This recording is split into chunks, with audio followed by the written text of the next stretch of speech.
کیا مطلب چپ کے رہنے کے لیے؟ فضول کوئی مت کیا کرو تم جیکی، عجیب کوئی دنگل فساد برپا رہتا ہے تمہارے دماغ میں، خناس بھرا ہوا ہے جو یہ باتیں مجھ سے نکلوا رہا ہے، اس کے علاوہ اور کچھ نہیں ہے جوزی۔ وہ اس سے بات کرتا جوز کو صفائی دے گیا۔ ہاں، اگر کچھ نہ ہوتا ماں بدولت تو آپ کبھی صفائی نہ دیتے۔ خاموشی سے دکھیاری مسکراہٹ سجائے 2 فٹ دور کرسی پر ٹانگ چڑھائے بیٹھے رہتے۔ میں کہہ رہا ہوں تمہیں، ہم سے چھپانے کی ضرورت نہیں۔ وہ بھی اسی کے انداز میں دل جلائے منہ بنائے بولا۔ ہاں، اور پہلے یہ اس کی اتنی باتیں بھی نہیں کیا کرتا تھا، اب تو جیسے ابرہ منیر آگے پیچھے دائیں بائیں نظر آتی ہے۔ اور ویسے ایک بات بتاؤ جوزی، اسے معلوم تھا اس کے پیچھے یہ نکھٹو ہے، اسی لیے تو میڈم نفسیات کو وہاں سے بھگا دیا، اور سڑک پر بادشاہ سلامت اپنی انارکلی کو ایسے دیکھ رہے تھے جیسے آج ہی اسے دیوار میں چنوا دینا ہے اس کے ابا امیز احمد نے۔ وہ طنز کے تیر چلاتا اسے بتانے لگا کہ ان دونوں کی کڑی نظر تھی اس نئے شہزادے پر جو عشق کی سلطنت میں داخل ہوا جا رہا تھا۔ بس کر دو اب تم دونوں، میں نہیں چاہتا کہ اس پر کسی قسم کا کوئی پہرا ہو مجھ سے ملنے کے جرم میں، اس لیے وہاں سے بھیج دیا اسے۔ وہ آخر تنگ آتے ہوئے بے نیازی سے بولا، کیونکہ جانتا تھا کہ اس کے بعد وہ اس کا پیچھا چھوڑ دیں گے۔ تم دونوں لگے رہو اپنی باتوں میں، لیکن ہم ہی، تم مانو یا نہ مانو، طلال حیدر تمہارے نقش پا کو پا چکا ہے۔ ابرا کو اگر وہ لے جائے تو کیا تم نہیں جاؤ گے؟ تم پھنس چکے ہو۔ جوز نے اپنے خیال میں منڈلاتے مسئلے کو اس کے سامنے رکھا۔ حمید سکندر کبھی نہیں پھنسا کرتا برو، جسٹ ویٹ اینڈ واچ۔ آخر میں اپنی مسکراہٹ کے ساتھ بولتا وہ انہیں یقین دلا گیا کہ کوئی مسئلہ نہیں ہے۔ اور اس کا کیا کیا جائے؟ جیکی نے اس جمال کی جانب اشارہ کرتے ہوئے کہا۔ مشن مکمل ہونے تک یہیں رہے گا، غائب کر دو اسے، آخر طلال صاحب کو بھی پتہ چلنا چاہیے کہ اس کا باپ آیا ہے۔ وہ بولتا دروازے سے باہر نکلا۔ دروازے سے نکلنے کے بعد اندر کمرے میں صرف اور صرف جمال موجود تھا۔ ہم کیوں چلیں اس راہ پر جس راہ پر سب ہی چلیں، کیوں نہ چنیں وہ راستہ جس پر نہیں کوئی چلا۔ طلال فون پکڑے کب سے ان تصویروں کا انتظار کر رہا تھا جو جمال نے بھیجنے کا کہا تھا، لیکن اتنا ٹائم گزر جانے کے باوجود اسے کوئی تصویر نہیں ملی تھی۔ یا تو یہ شخص بے پر کی اڑا کر اٹینشن چاہ رہا ہے یا پھر واقعی اس کے ساتھ کوئی تھا، لیکن یہ بھیج کیوں نہیں رہا؟ وہ سر گرائے تنگ ہو رہا تھا اور اس حالت میں اس کے اعصاب پکڑے جاتے تھے۔ طویل انتظار کرنے کے بعد وہ اسے کال میں لانے لگا، لیکن اس کا فون بن جا رہا تھا۔ اس نے کوئی بے عقلی تو نہیں کر دی؟ ایک چھپاکے سے اس کے ذہن اس جانب چلا گیا جس کا وہ تصور کرنے سے بھی گھبرا رہا تھا۔ اسے بھیجنا نہیں چاہیے تھا، مجھے خود جانا چاہیے تھا، ہر روز چلا جاتا ہوں، آج منحوس دن ہے کہ اس بے وقوف کو بھیج دیا۔ اب تک اگر وہ ان کے ہاتھ لگ چکا ہے تو بیٹا بن گیا ہوگا گدو۔ وہ آفس سے اٹھ کر باہر نکل آیا، سوچ کر دم گھٹنے لگا تھا۔ وہ جس کے شکنجے میں جا چکا تھا اب ناممکن ہی تھا کہ واپس لوٹ آتا۔ ایک اکلوتا ثبوت لا رہا تھا، صرف شکل دیکھنے نصیب ہو رہی تھی اس کی، لیکن اس بے وقوف انسان نے سارا کام چوپٹ کر دیا۔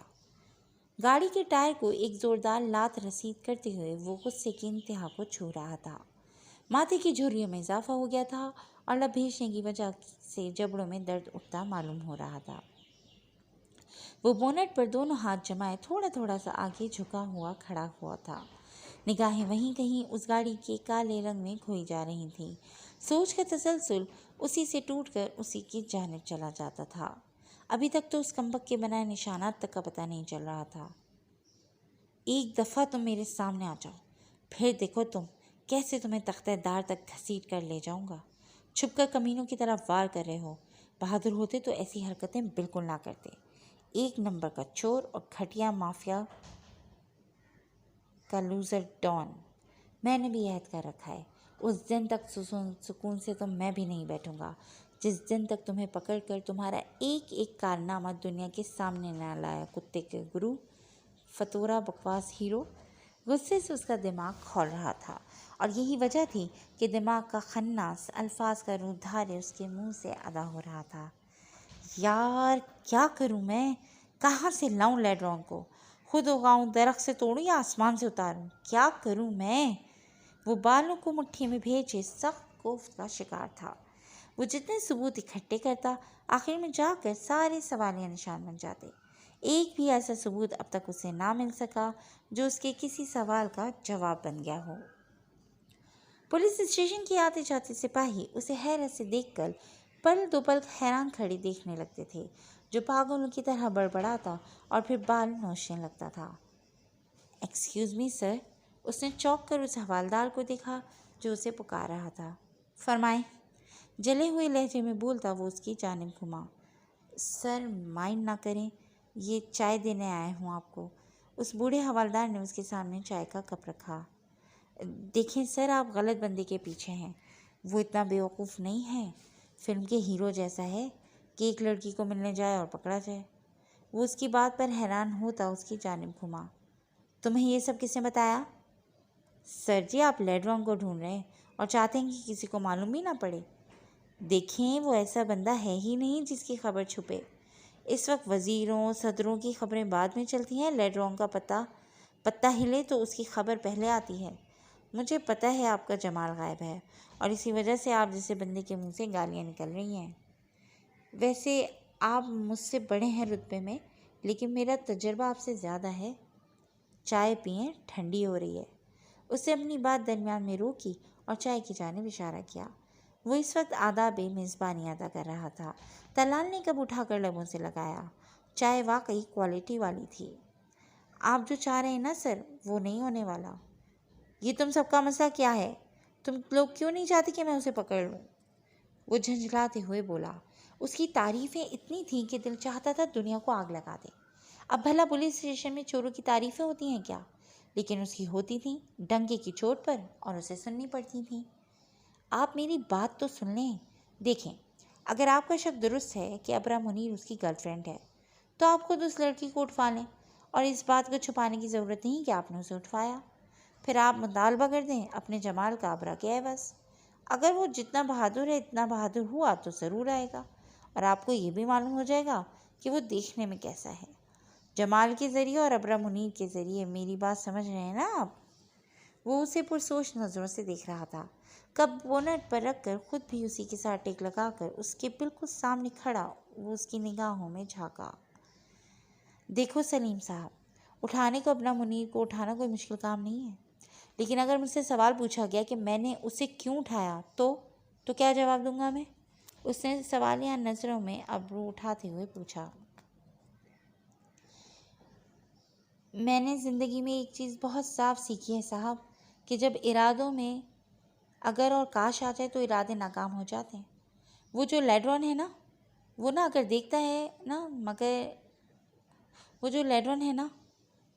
دکھتا ہے نا تو آج تک جتنے لوگوں کی کھوپڑیاں اڑائیں، آج تک کتنے لوگوں کے اکاؤنٹس اڑائے، سالے نے ایک بات صرف کرنے کا سوچا، نتیجے کی پرواہ کیے بغیر۔ جانتے ہیں آپ نے اسے ابھی جاننا شروع کیا ہے۔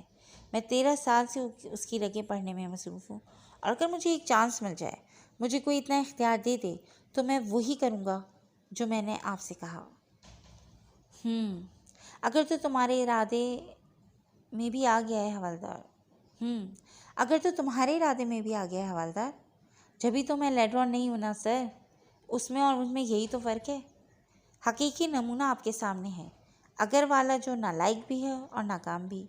اگر آپ اسے پکڑنا چاہتے ہیں نا، تو جو دل میں آئے وہ کریں، تبھی آپ کو اس کا مکھڑا دیکھنا نصیب ہوگا، ورنہ بہت آئے بہت گئے، سب کی بینڈ بجی ہے فقط۔ اس نے مسکراتے ہوئے کپ اٹھایا اور ساتھ ہی اس کی پریشانی بھی لیتا گیا۔ اب طلال پرسکون تھا، اسے ایک راہ مل گئی تھی، اس پر چلنے کی دیر تھی اور وہ یقیناً اس کا گلا پکڑ لیتا۔ کبھی اے نوجواں مسلم تدبر بھی کیا تو نے؟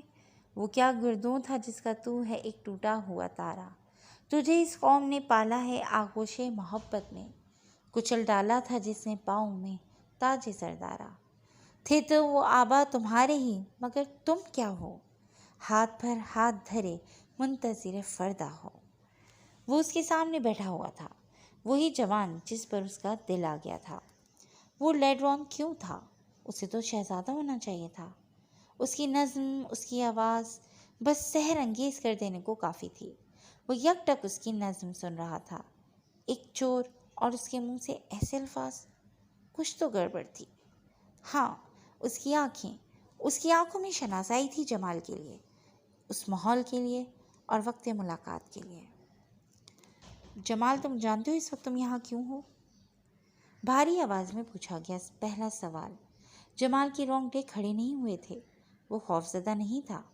وجہ اس کی نرم زبان تھی، یا پھر نرم سے تاثر لیے چہرے کے نقش، جن کو دیکھنے والا اپنی عقل کھونے لگتا تھا۔ اسے لگا جانے وہ کب سے اسے جانتا ہو، بس وہ اسے دیکھتے رہنا چاہتا تھا۔ اسی لیے بغیر تسلسل توڑے بس نفی میں سر ہلایا اور آنکھیں اسی پر ٹھہرائی رکھی۔ تم نے وہ حد پار کر لی جس کے بعد شہزادہ پتھرگاہ ہو جاتا ہے۔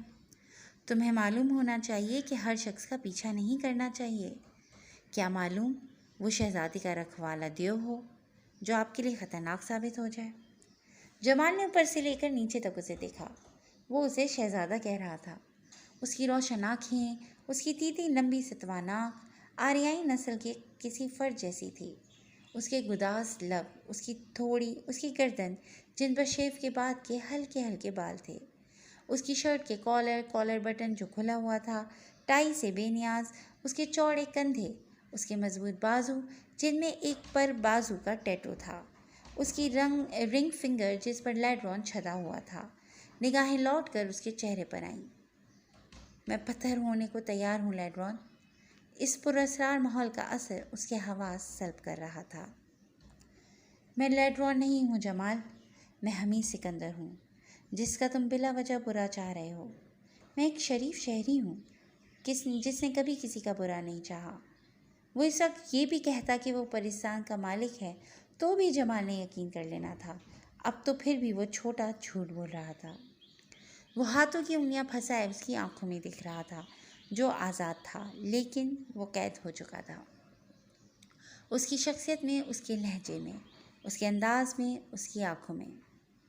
میں مانتا ہوں۔ وہ سر جھکا گیا۔ ایک مسکراہٹ حمید کے چہرے کا احاطہ کر گئی جو صرف اور صرف کچھ سیکنڈز کے لیے تھی۔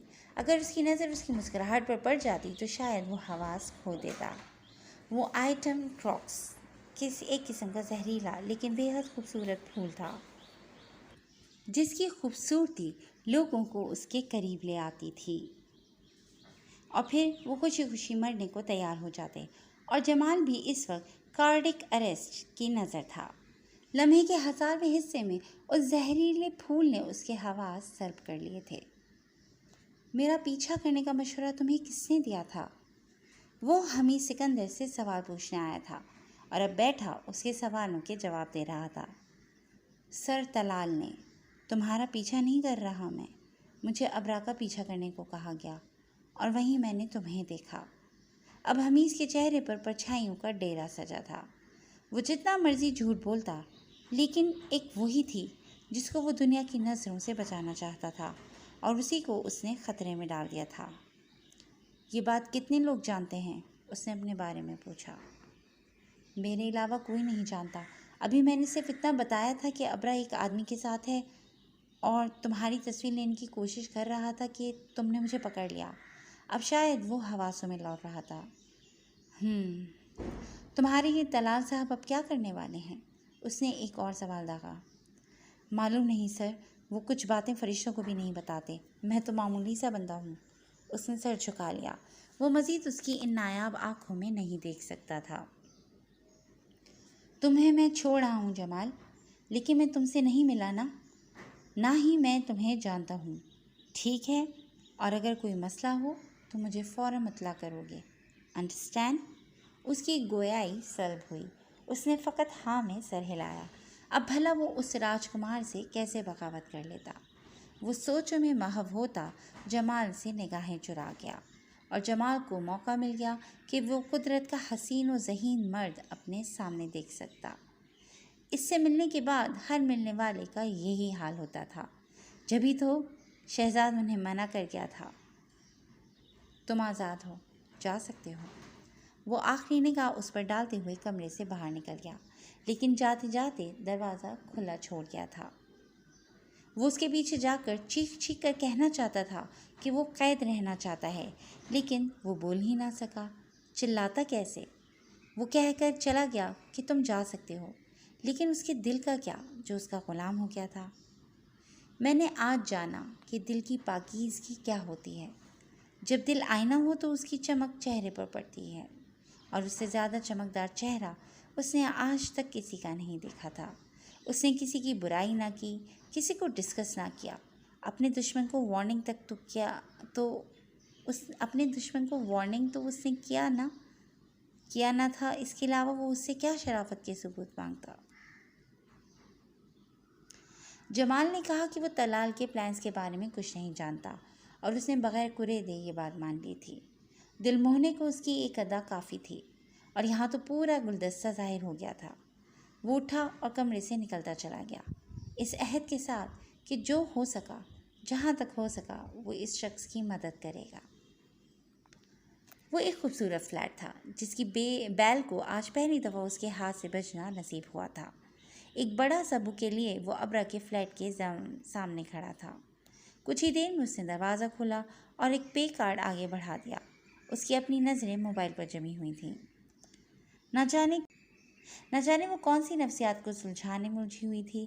اس نے کارڈ کو اور پھر ابرا کو دیکھا، جو گوگلز لگائے یہ بھی دیکھنے کی روادار نہیں تھی کہ وہاں کھڑا کون تھا۔ کئی لمحے محبت سے اسے دیکھنے لگا۔ جب وہ تھکی تو نگاہیں خفگی سے اس کی جانب کی، جو کارڈ پکڑ ہی نہیں رہا تھا، اور ڈیلیوری بوائے کے بجائے اسے دیکھ کر خود سے دروازہ بند کرنے لگی۔ مادام، بندہ آپ کے لیے پزا سرو کرنے کو بھی تیار ہے اور ڈیلیوری بوائے بننے کو بھی، لیکن آپ اپنے پرجلال چہرے کو تھوڑا سا ڈھیلا کر لیں۔ اس نے دروازے کو پکڑ کر اس کی منت کری۔ میں نے تم سے کوئی بات نہیں کرنی، میں خود بھی سائیکو ہوں اور تم تو پہلے سے ہو۔ وہ اس کا طنز واپس لوٹانے لگی۔ ہاں تو یہ تو اور بھی زیادہ اچھی بات ہے نا، خوب گزرے گی جو مل بیٹھیں گے پاگل دو۔ وہ مذاق میں کہتے تناؤ کو کم کرنا چاہ رہا تھا۔ تم ہوگے پاگل، سائیکو لوگ پاگل نہیں ہوتے، ڈپریشن میں ہوتے ہیں۔ پاگل انسان؟ سائیکوسس ایک ایسی کیفیت ہے جو آپ کے دماغ کو معلومات پر کارروائی کرنے کے طریقے کو متاثر کرتی ہے۔ اس کی وجہ سے آپ حقیقت سے رابطہ کھو جاتے ہیں۔ آپ ان چیزوں کو دیکھ سکتے ہیں، سن سکتے ہیں یا یقین کر سکتے ہیں جو حقیقی نہیں ہیں۔ سائیکوسس ایک علامت ہے، بیماری نہیں۔ دماغی یا جسمانی بیماری، مادے کی زیادتی یا انتہائی تناؤ یا صدمہ اس کا سبب بن سکتے ہیں۔ پاگلوں کا مطلب پاگل یا سنگی شخص ہوتا ہے۔ پاگل کی تعریف کسی یا ایسی چیز کی ہے جو پاگل ہے یا ذہنی طور پر درست نہیں ہے۔ پاگل کی ایک مثال ایک ایسا خیال ہے جس سے قطعی طور پر کوئی معنی نہیں آتا ہے۔ پاگل پن کی ایک مثال وہ شخص ہے جو ذہنی ہسپتال میں ہے اور جو چیخ رہا ہے، دھوکہ دے رہا ہے اور بصورت دیگر ایسا کام کر رہا ہے جیسے وہ پاگل ہو۔ وہ دروازہ کھولے اسے سمجھانے لگی۔ اس نے فقط زور زور سے سر ہلایا۔ سمجھ گیا مادام، کیا اب آپ کی خفگی دور ہو گئی ہے تو میں اندر آ سکتا ہوں؟ وہ خوش اخلاقی سے سر کو تھوڑا سا خم دے کر اس سے اجازت طلب کرنے لگا۔ آ جائیں، اس نے احسان کرتے ہوئے دروازہ کھول دیا۔ بہت شکریہ، اگر تم میرے گھر آئیں تو کبھی اتنی دیر تمہیں باہر کھڑا کر کے درس نہیں دوں گا۔ وہ بوکے ٹیبل پر رکھ کر صوفے پر بیٹھ گیا۔ طنز مت کیا کرو، چائے پیو گے یا کافی؟ وہ بال کانوں کے پیچھے اڑت سی نائٹ ڈریس میں ملبوس تھی جس پر کارٹون بنے ہوئے تھے۔ جو آپ لے آئیں، وہ فرما برداری کی انتہا پر کھڑا مسکرا کر اسے دیکھتے ہوئے بولا۔ ہاں لے تو میں کچھ بھی آؤں گی حمید سکندر، لیکن اس بات کی کیا گارنٹی ہے کہ تم بھی یہاں موجود رہو گے، پچھلی رات کی طرح غائب نہیں ہوگے؟ وہ کڑے تیوروں سے گھورتی اس سے سیکیورٹی کا مطالبہ کر رہی تھی۔ میں یہاں غائب ہونے تھوڑی آیا ہوں، کافی پینے آیا ہوں، اگر آپ عنایت کر دیں۔ ملتجی نگاہوں سے اسے دیکھا، جو تیکھے چتونوں سے اسے دیکھ رہی تھی۔ جانتی تھی ایک نمبر کا ڈرامہ ہے وہ۔ ویسے ایک بات بتاؤ، یہ کتنے چہرے ہیں تمہارے؟ ہر دفعہ ملنے پر ایک عجیب سے بندے لگتے ہو مجھے تم۔ وہ کمر پر ہاتھ جمائے صوفے کے سامنے کھڑی تھی جہاں وہ بیٹھا ہوا تھا۔ کھوج لو، انسان تو سارے ایسے ہی ہوتے ہیں ابرا منیر۔ ہاں، اللہ کے چنے لوگوں سے ملو گی تو وہ ہر دفعہ ویسے ہی عاجزی و انکساری و محبت سے پیش آئیں گے جیسے پہلی دفعہ تم سے ملتے وقت تھے۔ وہ اسے چیلنج کرتے ہوئے بولا۔ اچھا تو تم مان رہے ہو کہ جو تم ہو وہ نہیں ہو؟ وہ استفسار کرتی اسے لفظوں میں پھنسا رہی تھی۔ اس نے مسکرا کر سر جھکایا۔ کیا تم وہ ہو جو تم نظر آتی ہو؟ اس کے الفاظ اسی کو لوٹاتے ہوئے وہ سوال کو آنکھوں میں سموئے بولا۔ ہاں، کسی حد تک میں وہی ہوں جو نظر آتی ہوں، مجھ میں چھپانے کو کچھ ہے ہی نہیں، وہ سادگی سے بولی۔ میں ایک بات بتاؤں تمہیں، تم اس وقت یہ تک چھپا رہی ہو کہ تم میں چھپانے کو کیا ہے؟ اس نے اس کی بات سے انکار کر دیا۔ تمہیں ایک بات سمجھنے کی بہت ضرورت ہے سکندر، کہ تم ایک سنکی شخصیت کے حامل عجیب و غریب دل فریب انسان ہو۔ اگر تم خوبصورت نہ ہوتے تو شاید ہی پولیس کے علاوہ کوئی تمہیں منہ لگاتا۔ وہ اپنی تعریف سن کر جلی بھنی اسے بھی حقیقت بتا گئی۔ تو تم کیا اس دل فریب انسان کو یہ بتانا پسند کرو کہ محترمہ، کہ ابھی میرے لاکھوں فینس میں سے کتنوں نے میری شکل دیکھ رکھی ہے؟ اس کا سوال ہی ایسا تھا کہ ابرا کافی دیر خاموش رہی۔ میں کافی لاتی ہوں۔ پھر جان بچانے کو یہی بات نظر آئی تو فوراً بولی، نہیں تم بیٹھو میں لاتا ہوں۔ وہ اٹھ کھڑا ہوا، اس کا رخ کچن کی جانب تھا۔ ابرا اس کے پیچھے کچن میں چلی گئی۔ وہ نفاست سے کیٹل میں پانی گرم کرنے کو رکھ کر اب کپ میں کافی ڈال رہا تھا۔ کافی ڈالنے کے بعد وہ اسے پھینٹنے لگا۔ گرم پانی کپ میں ڈال کر اس نے ایک کپ اس کی جانب بڑھا دیا، جو محبت سے اس کے تیزی سے چلتے ہاتھ دیکھنے میں مصروف تھی۔ سکندر، کوئی ایک ایسا کام بتاؤ جو تم نے آج تک کرنے کی کوشش کی ہو اور تم نہ کر سکے ہو۔ اپنے سوال کے بعد اسے سکندر کے چہرے پر اتار چڑھاؤ دیکھا۔ شاید وہ سوچ میں مگن تھا کہ ایسا کون سا کام تھا جو وہ نہ کر سکا ہو۔ ایسے 1000 کام ہیں ابرا جن میں میں ناکام رہا۔ اس کے جواب سے ابرا کو اچھو لگا۔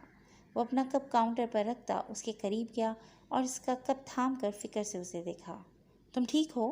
ابرا نے خاص سے اس کی جانب دیکھا اور سر اس بات میں ہلایا۔ میں نے ایسا تو کچھ نہیں کہا کہ تم آنکھوں میں آنسو اور گلے کو کافی کا پھندا لگا بیٹھی۔ وہ پریشان سلوٹیں سجائے بولتا کاؤنٹر کی جانب گیا۔ نہیں، وہ بس میں سوچ رہی تھی تم بولو گے دنیا کا ایسا کوئی کام نہیں جو سکندر نہ کر سکے، لیکن الٹا جواب ملا تو خود کی سائیکالوجی پر شرم سی آ گئی۔ اسی کا ریئیکشن باہر آیا۔ اس نے آنکھ کے کونے کو چھوٹی انگلی سے صاف کرتے ہوئے کہا، سائیکالوجی مجھے بس ایک کتاب لگتی ہے ابرا۔ جیسے ہم فزکس پڑھ کر دنیا جہاں کے بارے میں نہیں جان سکتے، تو جس انسان کے لیے دنیا بنائی گئی صرف سائیکالوجی کی چند کتابیں پڑھ کر اس انسان کو کیسے پڑھ سکتے ہیں جس کے دل میں دونوں جہاں سما جاتے ہیں؟ مجھے پتہ ہے تمہیں اپنے پروفیشن سے، اپنی سائیکالوجی سے محبت ہے۔ شاید تمہیں معلوم بھی نہ ہو، لیکن تم ہر انسان کو روزمرہ کی بیسس پر جج کرتی ہو۔ لیکن یہ ایک ناممکن بات ہے۔ ہم انسان کا ایک پہلو جان سکتے ہیں، اسے مکمل طور پر کبھی نہیں جان سکتے۔ وہ کافی کا گھونٹ پیتے پیتے اسے حقائق بتا رہا تھا۔ ہاں شاید، لیکن مجھے دھچکا اس لیے لگا کیونکہ آج تک میں نے جتنے کامیاب انسانوں سے یہ سوال پوچھا ان کا جواب وہی تھا جس کی میں تم سے امید کر رہی تھی۔ لیکن تم مختلف ہو، مجھے اب یہ بات مان لینی چاہیے۔ سکندر نے فقط کندھے اچکائے۔ ابرا کا موبائل فون بجنے لگا تو وہ اسے اشارے سے 2 منٹ کا وقت لیتی دوڑ کر لیونگ روم تک گئی۔ کال اٹینڈ کی، لیکن آگے سے کوئی کچھ بول نہیں رہا تھا۔ ہیلو ہیلو، اس نے موبائل کان سے ہٹا کر اسکرین دیکھی۔ نمبر اجنبی تھا۔ تمہیں خدا پوچھے کس قدر قیمتی 2 منٹ تم کھا گئے میرے۔ اس نے موبائل دوبارہ ٹیبل پر رکھا اور واپس آئی، لیکن وہاں اب کوئی نہیں تھا۔ اس نے حیرانگی سے پورے کچن میں نگاہیں دوڑائیں۔ اس کا کپ کاؤنٹر پر موجود تھا، لیکن ویسا ہی دوسرا کپ جس میں وہ 2 منٹ پہلے کافی پی رہا تھا اب کہیں نظر نہ آیا۔ اس نے کی بورڈ کھولا تو وہ دھلا ہوا بالکل خشک، جیسے کہ اس میں کبھی کچھ ڈالا ہی نہ گیا ہو پڑا تھا۔ اس نے اس کپ کو اٹھا کر دیکھا اور واپس اپنی جگہ پر رکھا۔ جگہ بھی بالکل خشک تھی۔ اب اسے حیرت کے ساتھ پریشانی بھی ہونے لگی۔ یہ تو ناممکن تھا کہ وہ وہم کے زیر اثر آدھے گھنٹے سے اس کے ساتھ باتوں میں مصروف تھی، لیکن یہ بھی ناممکن تھا جو ابھی اس نے دیکھا تھا۔ بھلا سنک کیسے سوکھ گیا؟ اگر وہاں کچھ دھویا گیا تھا تو؟ اور وہ کپ کیسے سوکھ گیا جس میں وہ اس کے ساتھ کھڑی کافی پی رہی تھی؟ وہ اور سلیم اس کے آفس میں بیٹھے سنجیدگی سے اس کے بارے میں کوئی ثبوت اکٹھا کرنے کی کوشش میں مصروف تھے۔ آج تک جتنی بھی انفارمیشن سلیم نے اکٹھی کی تھی اس نے ساری ہی دلال کے سامنے رکھ دی۔ 2007 میں ایسا واقع ہوا اور اس کے بعد 10 سال تک کوئی ایسا واقعہ نہیں ہوا جس میں ایسا کوئی نشان ملا ہو۔ اس نے اس دائرے میں قید اے کو سامنے رکھا۔ مجھے بھی آپ کی طرح حیرت ہوتی تھی سر کہ آخر وہ یہ نشان چھوڑ کر کیا ثابت کرنا چاہتا ہے۔ بہت سوچ و بچار کے بعد، بہت کتابیں پڑھنے کے بعد مجھے برائیوں سے منسلک کیے گئے نشانوں میں ایک یہ نشان نظر آیا۔ اس نے بتاتے ہوئے کچھ کاغذ کھول کر اس کے سامنے پڑے ٹیبل پر پھیلائے۔ یہ نشان معمولی نہیں ہے۔ جس طرح وہ خود غیر معمولی ہے ویسے ہی اس نشان کا بھید، جیسا کہ میں نے آپ کو بتایا، برائیوں کی نمائندگی کرتے گروپ میں موجود ایک نشان ہے۔ اور یہ بھی اسی سے ملتا جلتا ہے، مطلب برائی سے۔ میں بتاتا ہوں آپ کو اسے تحقیقی سمبل کہتے ہیں۔ سرکل اے کے نام سے بھی جانا جاتا ہے۔ بہت سارے لوگ اس پر زیادہ غور و فکر نہیں کرتے ہیں، لیکن انتشار کی علامت بھی جادو کی ہوتی ہے۔ دائرے میں منسلک خط اے ہے جو انتشار کی نمائندگی کرتا ہے۔ انتشار تمام قانون کی عدم موجودگی اور کسی بھی موجودہ قانون کی نافرمانی ہے۔ وہ نافرمان ہے۔ شیطان کی یہی نوعیت ہے جو ہمارے مخالف ہے، جس سے ہمارے خالق کے خلاف بغاوت کی۔ جو کرو گے اس کا پورا پورا قانون ہو۔ شیطانی مذہب میں ایک ہی قانون ہے۔ جب روحانی طور پر اطلاق ہوتا ہے تو یہ عقیدہ گناہ کا عقیدہ ہے۔ وہ بولتے بولتے خاموش ہوا۔ مجھے تنکا سمجھ نہیں آئی تمہاری سلیم، اس نے سلیم کی جانب دیکھ کر بے بسی سے کہا۔ میں سمجھا رہا ہوں سر آپ کو، آپ سمجھ جائیں گے، اور جب سمجھ جائیں گے تو آپ اس کی ذہانت کے فین ہو جائیں گے۔ اس نے کہاں سے خود کو نمائندہ کیا؟ اسے حکومت کی عدم موجودگی کے لیے استعمال کیا جاتا ہے۔ دیکھیں، اگر اچھی حکومت موجود ہوتی تو کیا وہ ڈیوڈ جیسے لوگوں کو مارتا؟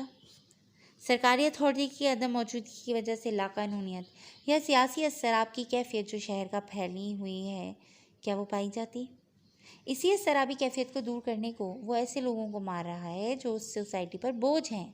جبھی تو جتنے ڈی ایس پی آتے ہیں وہ اسے کھلا چھوڑ دیتے ہیں، کیونکہ جہاں ہمارے ہاتھ باندھ دیے جاتے ہیں وہاں وہ سینہ تان کر انہیں بھون دیتا ہے، جو ہماری سوسائٹی کو بھون رہے ہیں۔ بنیادی طور پر وہ اس نشان کے ذریعے یہ بتاتا ہے کہ خس کم جہاں پاک۔ سلیم نے ہاتھ جھاڑ کر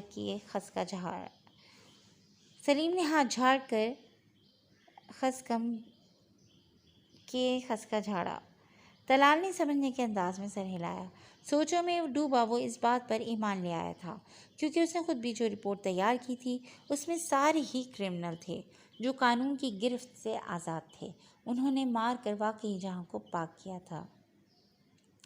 کتنا بڑا مطلب دے جاتا ہے نا یہ انسان۔ مجھے اس کی کچھ خاص سمجھ نہیں آ رہی۔ جس طرح یہ لوگوں کو مارتا ہے، اسے اپنی ریپوٹیشن کی کوئی پرواہ نہیں۔ لوگوں میں خوف و ہراس پھیلا کر گالیاں سمیٹ رہا ہے، لیکن جو اسے جان رہے ہیں وہ اس کے مرید بنتے جا رہے ہیں۔ لیکن سلیم یہ قانون کے خلاف ہے۔ تم دیکھنا آخری شخص یہی ہوگا جس کے ماتھے پر اے کا نشان چھدا ہوگا۔ طلال اس کی کھل کر تعریف کرتا آخر میں اس کا انجام بتا گیا۔ نہیں، میرا نہیں خیال سر کہ وہ کبھی ہاتھ آئے گا۔ آپ کوشش کر کے دیکھ لیں۔ میں ابرا منیر کے ذریعے اس پر ہاتھ ڈالوں گا، طلال نے اپنا لایا عمل اسے بتایا۔ کیا یہ غیر مردانہ بات نہیں ہوگی کہ عورت کے ذریعے ہم اس پر ہاتھ ڈالیں؟ سلیم نے اپنی سوچ اس کے سامنے رکھی۔ دیکھو سلیم، جب بھوک سے موت آنے لگے تو خنزیر بھی حلال ہو جاتا ہے۔ وہ اسے سمجھاتے ہوئے نگاہیں اٹھا کر دروازے کو دیکھا جہاں جمال استاذہ تھا۔ وہ فوراً کرسی چھوڑ کر کھڑا ہوا۔ ایک دفعہ تو حیرت سے چہرے کا رنگ اڑ گیا تھا۔ اسے دیکھ کر سلیم نے گردن موڑ کر پیچھے دروازے کی جانب دیکھا۔ جمال بالکل درست حالت میں موجود تھا۔ تم کہاں سے ٹپک پڑے جمال؟ وہ اپنے تاثرات پر قابو پا چکا تھا۔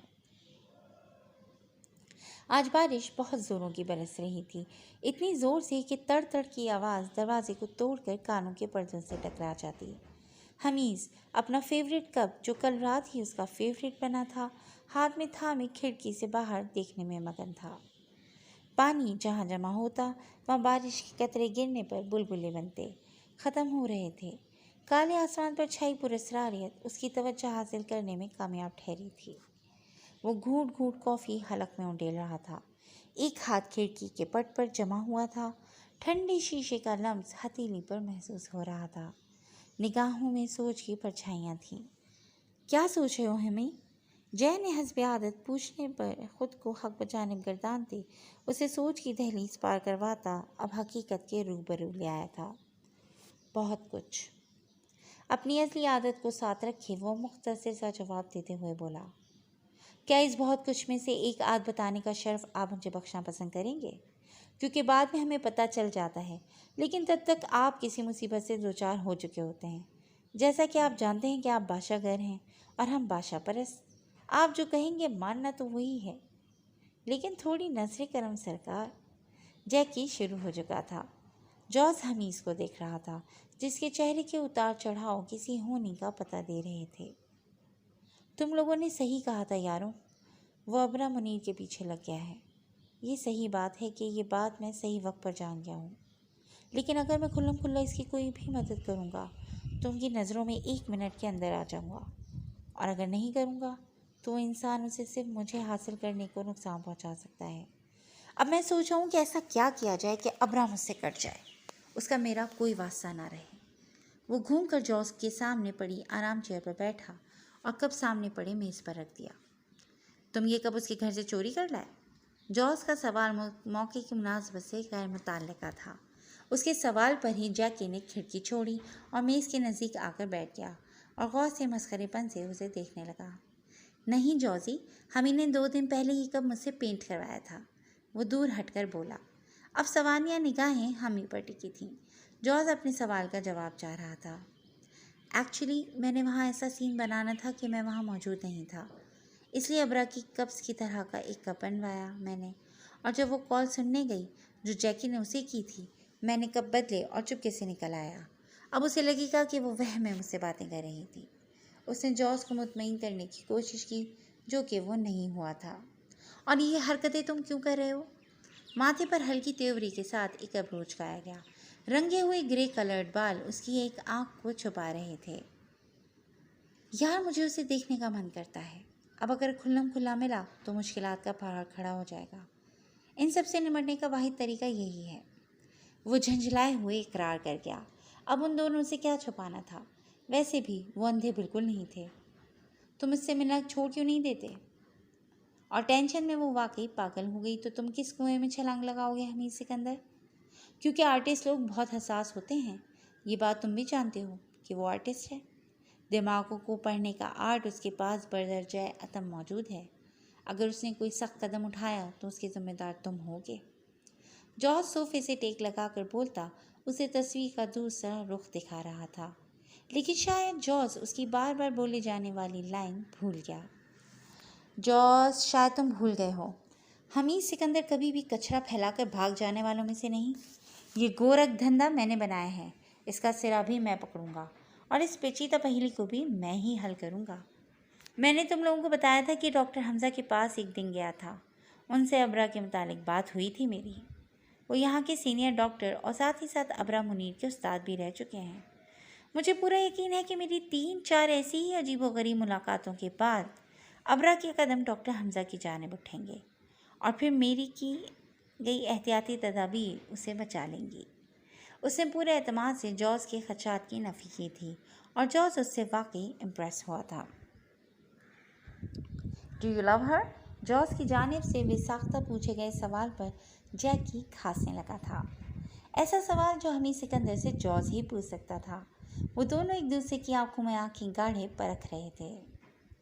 آئی تھنک یو لو ہر، وہ کہہ تو خیال رہا تھا، لیکن اتنے یقین سے کہ جیکی کو حمید کی شکل دیکھنی پڑ گئی۔ آیا اس کا رنگ اڑا تھا یا اب بھی وہ ڈھٹائی کے خول میں قید تھا؟ ایسی کوئی بات نہیں، میں بس اسے اس سارے فساد سے دور رکھنا چاہتا ہوں، اور ویسے بھی میرا اور اس کا انڈرسٹینڈنگ لیول دور دور تک میل نہیں کھاتا۔ آئی تھنک اسے مجھ سے اور مجھے اس سے بہت دور ہو جانا چاہیے، کیونکہ کہیں نہ کہیں میں اس کے لیے خطرہ ہوں۔ وہ بول تو گیا تھا، لیکن زخم باطن کا تصور وہ دونوں جانتے تھے کہ حمید سکندر اس سے نبرد آزما ہے۔ غلط کہا تم نے حمید سکندر، تم کہیں نہ کہیں اس کے لیے خطرہ نہیں، وہ ہر جگہ تمہارے لیے خطرہ ہے۔ تمہاری جان کو آ گئی ہیں وہ محترمہ، اور یہ بات میں نے تمہیں پہلے دن بتا دی تھی، کیونکہ آنکھوں کی جوت کبھی بھی دشمن کو دیکھ کر نہیں جلتی، جو تمہاری فقط اس کا نام لینے پر جلنے لگتی ہے۔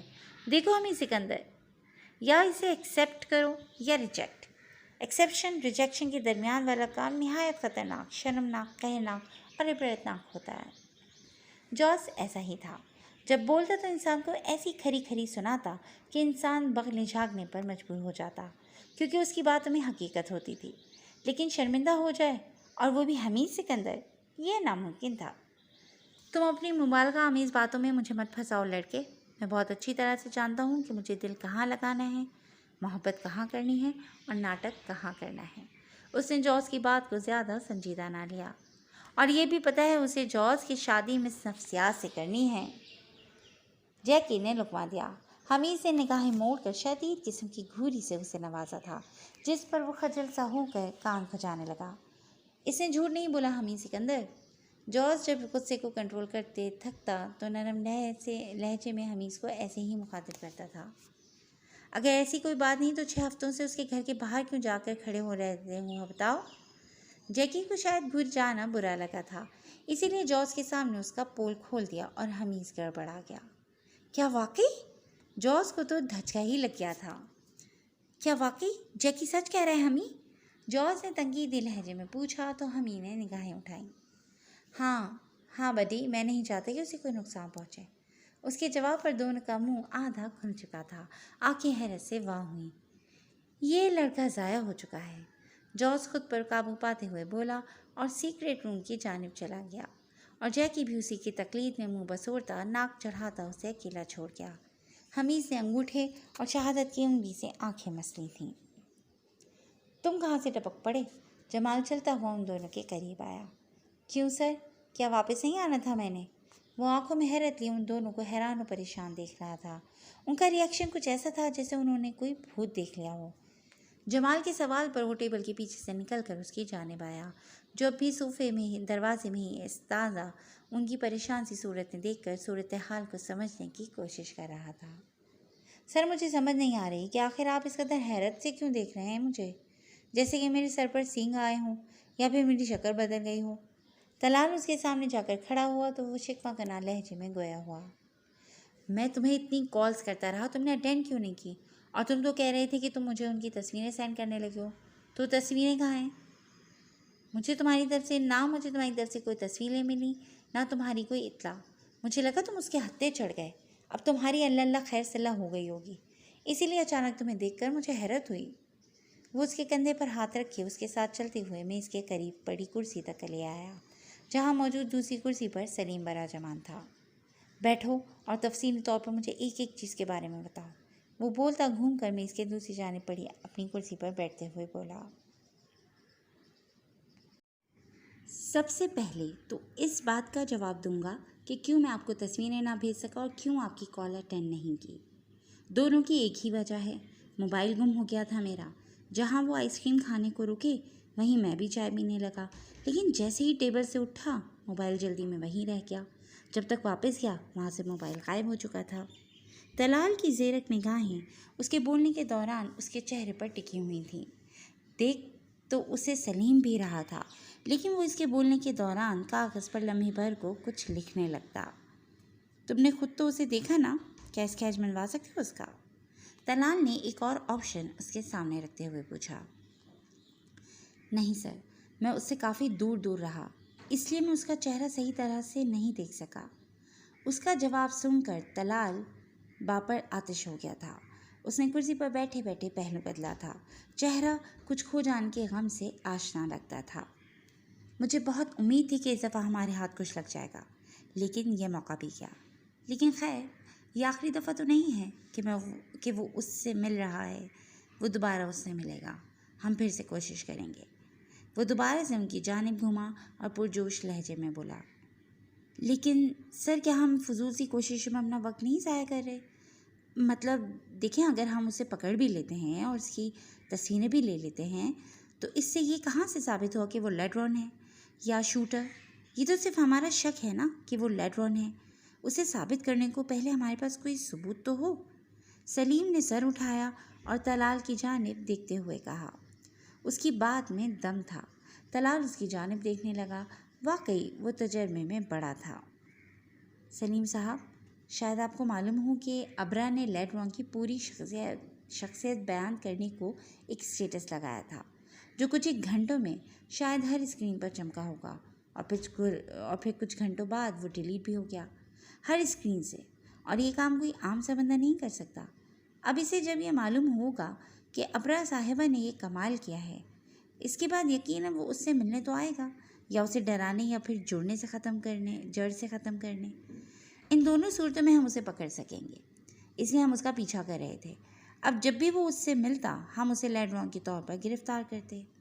جمال نے اسے تفصیل بتائی، جو نہ جانے کہاں سے اس کیس میں ٹپک پڑا تھا اور اب خواہ مخواہ کا ناک ہوتی چونچ کے ساتھ گھسیڑ رہا تھا.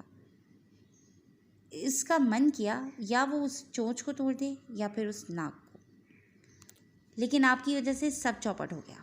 افسوس ہوا مجھے، لیکن اس جھوٹے سے جال میں میرا نہیں خیال کہ وہ شیر پھنس جائے گا۔ اگر اس سے کوئی جذباتی لگاؤ ہوتا، اس انسان سے تو کچھ کہا جا سکتا تھا۔ اب اگر وہ خود اس کا دشمن ہے تو آپ کا پیچھا کرنا میری سمجھ سے باہر ہے۔ وہ اگر اتنا اچھا شوٹر ہے تو کہیں بھی گھاٹ لگا کر بیٹھ سکتا ہے اور اس کی کھوپڑی اڑا سکتا ہے۔ اسے کیا پڑی ہے کہ وہ اسے ڈھونڈتا پھرے؟ سلیم کی جانب سے آنے والی ایک اور منطق نے اس کے دماغ کو جھنجھوڑ ڈالا تھا۔ شاید اب لیڈرون خطرے میں تھا۔ اس کے نگاہوں کے سامنے اس خوبصورت چہرے کا عکس لہرایا۔ یہ بحث لا حاصل ہے، تم لوگ ایک بات مس کر گئے۔ جمال کے کہنے کے مطابق وہ آئس کریم کھا رہے تھے، پھر وہ کافی دیر گھومتے بھی رہے۔ اب تک اس نے ابرا منیر کو کچھ نہیں کہا۔ اس کا صرف یہی مطلب ہے کہ وہ اسے بچا رہا ہے۔ اب ہمارا کام ابرا کو نشانہ بنانا ہے، وہ خود ہاتھ جوڑ کر سامنے آئے گا۔ وہ اٹھا اور دائیں بائیں گھومتے ہوئے انتہائی رازدارانہ لہجے میں گویا ہوتا جمال کے پیروں تلے سے زمین کھینچ کے گیا۔ اس کے دل پر زور کی چوٹ لگی۔ اس کا لیڈرون خطرے میں آنے والا تھا اور یہ اسے قطعی منظور نہیں تھا۔ حمیز آج نہایت خوبصورت انداز میں تیار ہوا، باہر انیکسی سے باہر نکلا۔ کالے 3 پیس سوٹ زیبتن، پیروں میں کیپٹو پہنے لان میں کھڑا وہ شاید کہیں جانے کو تیار تھا۔ آنکھوں پر دھوپ کا چشمہ لگائے پوری ٹھاٹھ سے کھڑا، گھڑی میں نظر ڈالتا لان کو کراس کرنے لگا۔ غلطی سے بھی گھر میں قدم نہ رکھنے والا وہ حمید سکندر قد آدم دروازے کو کھولتا ہوا اندر چلا گیا۔ ڈرائنگ روم میں پہنچ کر اس نے حاذق کو کال ملائی۔ حاذق، انیس احمر کہاں ہیں؟ میں ڈرائنگ روم میں موجود ہوں، انہیں بتا دو جو میٹنگ کرنی ہے کر لیں، شاید پھر میں نہ ملوں ان سے۔ وہ عام سے لہجے میں اس سے مطلع کرتا ہوا بولا۔ حاذق نے بھی اس سے مزید کچھ بھی نہیں پوچھا۔ جانتا تھا کہ وہ ایسے ہی مہینوں کے لیے غائب ہو جانا اس شہزادے کے لیے کوئی نئی بات نہیں تھی۔ جی سر، میں فوراً انفارم کرتا ہوں۔ اس نے حامی بھر کر اس کی کال کے کٹ جانے کا انتظار کیا اور پھر انیس احمر کو کال میں لانے لگا۔ گڈ مارننگ سر، آپ سے حمید سکندر بات کرنا چاہتے ہیں، اس وقت آپ کے ڈرائنگ روم میں موجود ہیں۔ وہ مطلع کرتے ہوئے خاموش ہوا تاکہ دوسری جانب کا پیغام لے سکے۔ اسے کہو کہ میں اتنا فری نہیں ہوں کہ جب اس کا جی چیک کرے منہ اٹھا کر آ جائے۔ اس وقت اس کا باپ آسٹریلیا میں ہے، اب وہ میرے ڈرائنگ روم میں موجود ہے تو اب اس کا باپ کیسے ملے اس سے؟ 1 مہینے سے اس کے پیچھے پڑا ہوا ہوں کہ مل لے، اب جا کر راج کمار صاحب کو باپ کا خیال آیا ہے۔ وہ جلے بھنے بولتے ہوئے چلے گئے۔ حاذق خاموش ہی رہا۔ مجھے افسوس ہو رہا ہے حاذق، میرا بیٹا آج 2 مہینے بعد آیا اور میں اس سے نہیں مل سکوں گا۔ افسردہ آواز اسپیکر سے ابھری اور کال کٹ گئی۔ حاذق نے حیرت سے موبائل اسکرین کو دیکھا تھا۔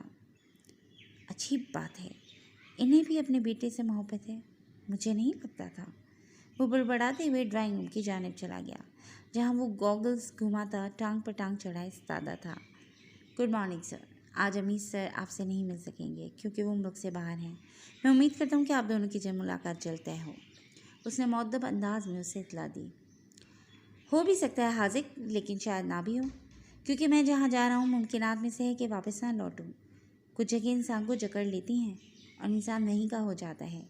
میں آپ کو بچپن سے دیکھ رہا ہوں، آپ سے کچھ کہنا چاہتا ہوں۔ اس نے ہاتھ میں پکڑے گوگلز کے فریم کو بند کیا اور صوفے سے اٹھ کر حاذق کے قریب چلا گیا، جو ہاتھ باندھے کھڑا ہوا تھا۔ میں آپ کو بہت مشکور ہوں کہ آپ میرے اتنے روڈ ہونے کے باوجود مجھے سن لیتے تھے، مجھے جھیل لیتے تھے۔ جب مجھے سننے والا کوئی نہیں تھا، میں نے آپ کو اپنے قریب پایا۔ آج آپ سے ایک درخواست کرنی ہے۔ اگر کبھی میری وجہ سے آپ کا دل دکھا ہو تو میں اس کے لیے معذرت خواہ ہوں۔ وہ سینے پر ہاتھ رکھے تھوڑا سا سر کو جھکا کر بولا۔ حاذق کے تو گلے میں پھندا لگ گیا۔ وہ اسے کیا کہتا؟ اب بوڑھی ہڈیاں ہو گئی تھیں۔ ایک یہی انعام تھا جو انہیں اس عمر میں اپنی سروسز کے بدلے مل سکتا تھا۔ ایسا مت کہیں سر، میں آپ سے پہلے ہی بہت انسپائر ہوں۔ کہیں ایسا نہ ہو مجھے عشق ہو جائے اور پھر میری نظروں کو آپ دکھائی نہ پڑیں۔ حمید اس کی بات پر مسکرا اٹھا۔ کیسی خوبصورت بے ریا مسکراہٹ تھی اس کی۔ حاذق دیکھ کر سوچے بغیر نہ رہ سکا اور اس پر آشکار ہوا کہ جس محبت سے وہ بچنا چاہ رہا تھا وہ اسے حمید سکندر سے پہلے ہی ہو چکی تھی۔ عشق تو لمحوں کا کھیل ہوتا ہے حاذق، بے وقت اور بے دلی میں بھی ہو جاتا ہے۔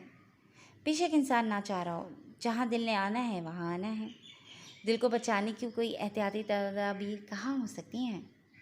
ویسے بھی عشق کرنا خوبصورت کام ہے، جتنے لوگوں سے ہو سکے کرنا چاہیے۔ مجھے خوشی ہوگی اگر میں آپ کے پسندیدہ لوگوں میں شامل ہو گیا تو۔ اس کے موتیوں سے الفاظ اتنے انمول تھے کہ حاذق جیسے سخت دل انسان کی آنکھوں میں پانی چمکنے لگا۔ آپ دل کو فتح کرنے کے بعد اندر آنے کی اجازت طلب کر رہے ہیں سر؟ اب یہ دل آپ کا ہے، اس میں محبت آپ کی ہے۔ وہ سینے پر ہاتھ رکھ کر اسی کے انداز میں صدق مقال ہوا۔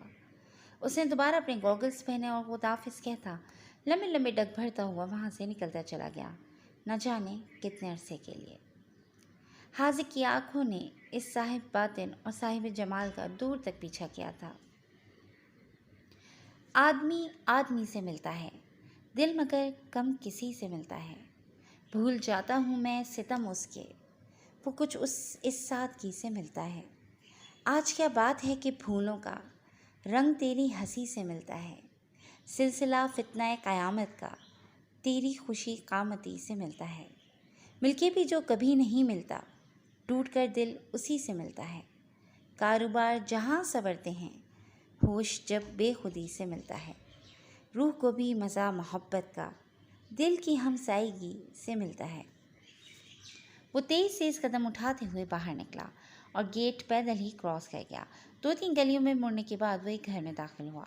جب باہر نکلا تو اس کی جگہ ایک اور انسان موجود تھا جس نے گرے رنگ کی کھلے گلے والی ٹی شرٹ اور بلیک جینز پہن رکھی تھی۔ کوٹ اس کے ہاتھ میں موجود تھا جو گھٹنوں پر لگ رہا تھا۔ کیپٹو کی جگہ جوگرز نے لے لی تھی۔ یہ کام صرف 10 منٹوں میں ہوا۔ باہر نکل کر وہ دائیں جانب موجود ایک عملتاز کے درخت کے نیچے کھڑی کار تک آیا جس پر عملتاز کے پتے اور پھلیاں کافی تعداد میں گری ہوئی تھیں۔ شاید وہ کار کافی عرصے پہلے وہاں کھڑی کی گئی تھی۔ وہ دائیں بائیں اس کار طول کی سڑک کو دیکھتے ہوئے رازداری سے اس کار میں بیٹھا اور زن سے اس کی کار وہاں سے غائب ہوتی چلی گئی۔ ایک نئی شخصیت ایک نئے کام کی جانب رواں دواں ہو گئی تھی۔ ایک منزل کی جانب قدم اٹھ چکے تھے۔ حشمت انکل کی پگڑیاں واپس لانی تھیں۔ ان بگلوں کو روکنا تھا جو زمین کو ماپتا جا رہے تھے، اور یہ ہونا طے ہو گیا تھا کیونکہ ایگل اپنی منزل کی جانب چل پڑا تھا۔ اس نے نگاہیں بیک سیٹ پر کیں۔ وہاں جوزف موبائل فون میں چہرے پر گرے رنگے بالوں پر گرے ہی ہوڈی گرائے ہوئے تھا، اور جیکی وہ سطح کا مسخرہ اس انداز میں چنگم چباتے ہوئے باہر کے عام سے نظارے ایسے آنکھیں کھول کھول کر دیکھنے میں مصروف تھا کہ اسے دیکھ کر حمید سکندر کے چہرے پر مسکراہٹ سج گئی۔ وہ دوبارہ سڑک کی جانب دیکھنے لگا۔ اس کے ساتھ ہی اس کے بھائی، اس کے دوست ہمیشہ کی طرح اس کے ساتھ تھے، لیکن وہاں کہیں بھی حمزہ موجود نہیں تھا۔ رات سے وہ سوچ سوچ کر پاگل ہوئی جا رہی تھی۔ وہ غلاموں کا گلدستہ تک غائب تھا۔ اسے شرمندگی سی ہونے لگی۔ کیا وہ اس حد تک اس کے پیچھے پاگل ہو گئی تھی کہ خود سے ہی اس کا ہونا تصور کرنے لگے؟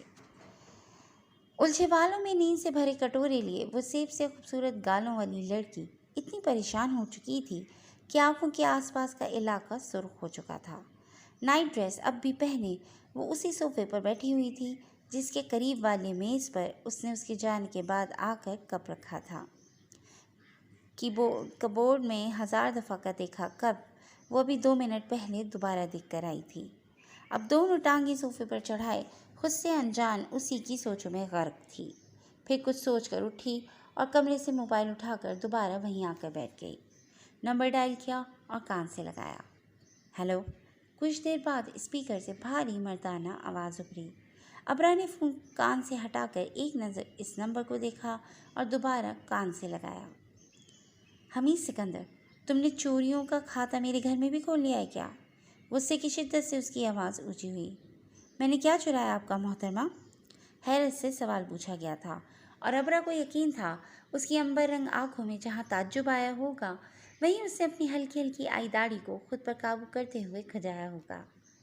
تم نے میرے پھول چرائے ہیں حمید سکندر، اس کے علاوہ وہ انگوٹھی جو تم نے مجھے پروپوز کرتے ہوئے دی تھی، وہ کارڈ جس پر تم نے مجھے دھمکی دی تھی، ان ساری چیزوں کو ہاتھ لگانے کا حق کس نے دیا تمہیں؟ وہ تو آج بس اسے کچا چبا جانا چاہتی تھی جو اسے اس طرح ستا رہا تھا۔ یا بخت، میں نے ایسا کچھ نہیں کیا ماتام، اور جہاں تک بات ہے پھولوں کی تو وہ تو میرے سامنے آپ نے ڈسٹ بن کی زینت بنا دیے تھے، اور انگوٹھی اور کارڈ تو دے کر دوبارہ دیکھنے میں نصیب ہی نہیں ہوئے، لیکن یہ خیال آپ کو کہاں سے آیا کہ وہ چیزیں میں لے اڑا؟ اس کی آواز ہوا کے زور سے بکھرتی ہوئی معلوم پڑ رہی تھی۔ میں نے ڈسٹ بن میں؟ اس نے حیرت سے سوچتے ہوئے اس کی بات دہرائی۔ میں اتنی بے مروت اور بدتمیز نہیں ہو سکتی حمید سکندر، وہ حمید کے الزام سے انکاری ہوئی۔ نہیں ابرا منیر، تم غلطی کر جاتی ہو۔ انسان بدتمیز، بے مروت اور بے تکلف ہر کسی کے ساتھ اور ہر کسی کے سامنے نہیں ہوتا۔ صرف چنے ہوئے لوگ ہوتے ہیں جو جان پاتے ہیں کہ آپ کتنے بدتمیز ہیں اور کتنے بے مروت۔ تو یہ اچھا ہے نا اگر تم مجھے بے مروتی دکھا دیتی ہو۔ اس کی جادو بھری آواز اور سحر طاری کر دینے والے لفظ اسے سب کچھ بھلا دینے کو تیار کر دیا کرتے تھے۔ یعنی کہ اگر تمہارے سامنے تمہارے دیے پھول میں نظر گند کر دوں تو تمہیں کوئی اعتراض نہیں ہوگا؟ ابرا سے سوچ کر ایک ایسا پتا پھینکا جس کا جواب اس کے نزدیک کافی گول مول ہونے والا تھا۔ بے مروتی میں پھینکو گی تو کوئی مسئلہ نہیں، لیکن غصے میں اور ناراضگی میں مت پھینکنا۔ اس کا جھٹ سے دیا جواب ابرا کی تسلی کے لیے کافی تھا۔ جبکہ عام انسان انہی دو صورتوں میں پھینکتے ہیں۔ اس نے صورتحال کو واضح کرتے ہوئے اسے حقائق بتائے، جبکہ وہ ان تمام باتوں کو پہلے سے جانتا تھا۔ ہم دونوں عام انسانوں سے مختلف ہیں۔ اس کی پوائنٹ پر کی بات نے اس کے لبوں پر مسکراہٹ بکھیر دی تھی۔ میرا تو پتہ نہیں، تم عام نہیں ہو۔ اعتراف کرنے میں ابرا نے منٹ نہیں لگایا تھا۔ وہ کافی دیر خاموش رہا، پھر اسپیکر سے آواز ابھری۔ خاص لوگوں کو خاص لوگوں کا ساتھ مانگتا ہے، انتہائی لوفرانہ انداز میں کہتے ہیں۔ یقیناً اس نے دانت نکالے ہوں گے۔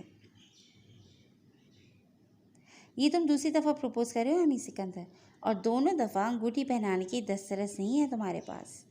وہ کھلکھلاتی ہوئی اس کی سماعت میں رس کھول گئی۔ رشتے انگوٹھیوں کے محتاج نہیں ہوا کرتے ابرا، انسان کا دل ملنا چاہیے، یہ کافی ہے۔ وہ دھیمے لہجے میں بولتا مادی چیزوں کی اہمیت زیرو کر گیا تھا۔ اوکے مسٹر ہینڈسم چور، میں چلتی ہوں۔ یقیناً تمہیں بھی بہت سارے کام کرنے ہوں گے، سو ان پر توجہ دو۔ وہ بس بات کر کے رکھنا چاہتی تھی، کچھ دیر پہلے کا اسٹریس ختم ہو چکا تھا۔ ویسے کال آپ نے کی تھی، کوئی خاص وجہ تھی یا ایویں کھڑکا دیا تھا؟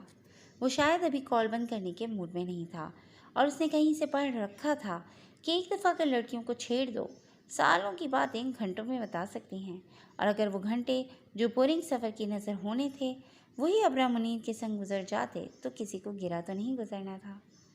ہاں یاد آیا، میں نے پوچھنا تھا کہ رات تم اچانک کہاں غائب ہو گئے تھے۔ اب ایک لمبی تفصیل تھی جس کے ذریعے حمید سکندر نے اسے قائل کرنا تھا۔ سادگی و پرکاری، بے خودی و ہوشیاری، حسن کو تغافل میں جرت آزما پایا، غنچہ پھینک لگا کھلنے، آج ہم نے اپنا دل خوں کیا ہوا دیکھا، گم کیا ہوا پایا۔ گاڑی کو ریگستانی علاقے میں ایک کاٹیج کے قریب روکا گیا تھا۔ ایک دن اور رات کا سفر طے کرنے کے بعد وہ تھکن سے چور وہاں پہنچا تھا۔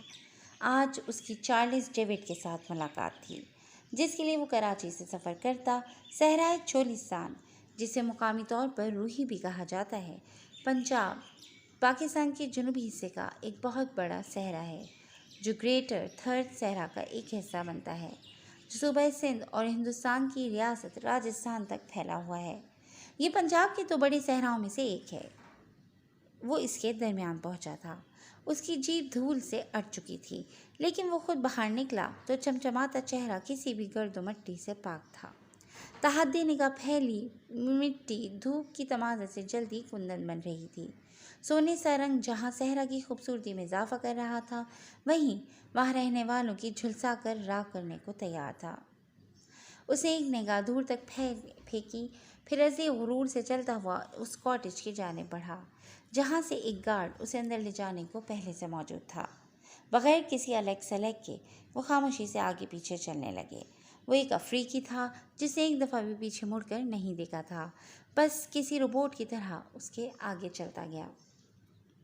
اس صحرا کے بیچوں بیچ اس قدر خوبصورت کاٹیج اس کے خیالات کی نفی کرتا تھا، لیکن حیرت تو اسے اس بات پر تھی کہ یہاں بھی ہر جانب باوردی ملازم سینکڑوں کی تعداد میں موجود تھے، لیکن جو کام وہ کرتے تھے اسے امید یہی تھی، لیکن وہ اس کی امید سے بھی زیادہ تھے۔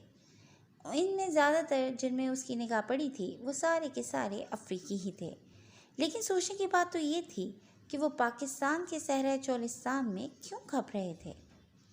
وہ ایک ملازم کی قیادت میں راہداری سے چلتا ہوا اس کاٹیج کو دیکھے جا رہا تھا۔ عجیب و غریب تنگ سی گلیاں تھیں جن سے وہ اسے گھماتے ہوئے نہ جانے کس کونے میں لے جانا چاہتا تھا۔ وہ خاموشی سے اس کے پیچھے چلتا رہا۔ کچھ دیر بعد ایک سرنگ سے گزر کر، جس کو پتھروں سے فکس کیا گیا تھا، پیلے بلب کی ہلکی روشنی میں سے ہوتے ہوئے وہ ایک کمرے تک جا پہنچے۔ یہاں گرمی کا عالم کچھ کم تھا۔ دروازہ کھول کر وہ سائڈ پر کھڑا ہو گیا۔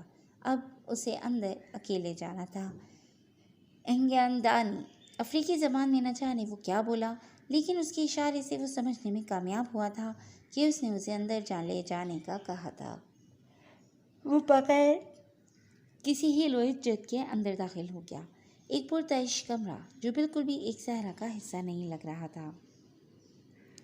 اینٹوں سے بنے بڑے سے کمرے میں ٹھنڈک تھی۔ چاروں جانب خوبصورت اور نفاست سے لگے صوفے پر دروازے سے اندر داخل ہوتے ہی اس کی نظر ایک عجیب و غریب انسان پر پڑی۔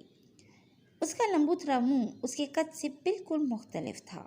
اس کے ساتھ ہی بغل میں بیٹھی ایک لڑکی جو اسے عام زندگی میں تھپڑ بھی نہ مارتی۔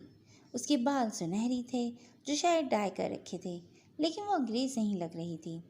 اسے دیکھتے ہی وہ اٹھ کر اس کے قریب آیا اور ہلکا سا گلے لگا کر بیٹھ جانے کی آفر کی، اور ساتھ ہی بڑے صوفے پر بڑا جمان ہوا۔ کھلے گلے والی شرٹ جس کی آستینیں اسے موڑ رکھی تھیں، اس کے مضبوط بازو اس کی کثرت کا اعلان کرتے تھے۔ کیسا رہا سفر تمہارا؟ چارلس نے اس کی جانب دیکھتے ہوئے پوچھا، جس پر اس کے ساتھ بیٹھی لڑکی کی نگاہیں مسلسل پھسل رہی تھیں۔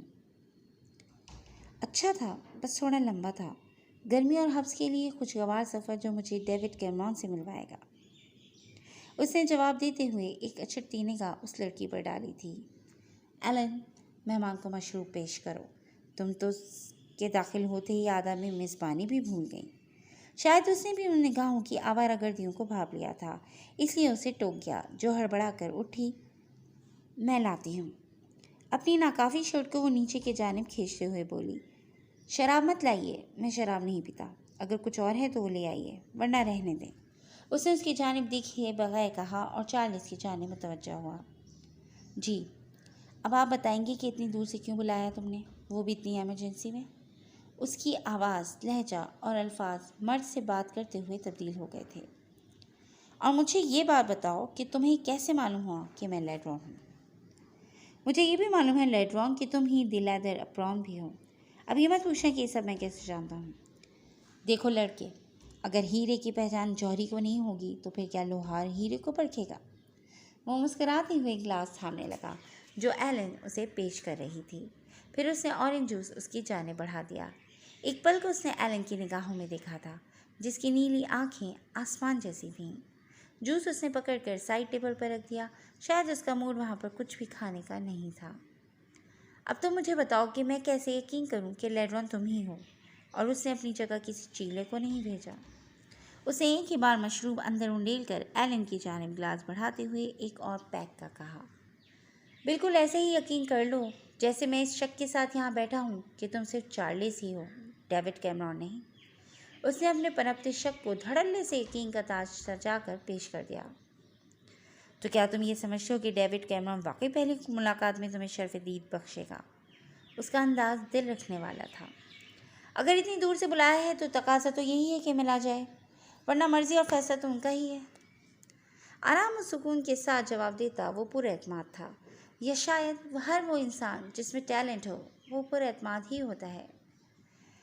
مرضی اور فیصلہ دونوں کے بعد تم سے رابطہ کیا گیا، لیکن ایک ایمرجنسی میٹنگ کی وجہ سے تمہیں دیکھنے سے محروم رہ گئے۔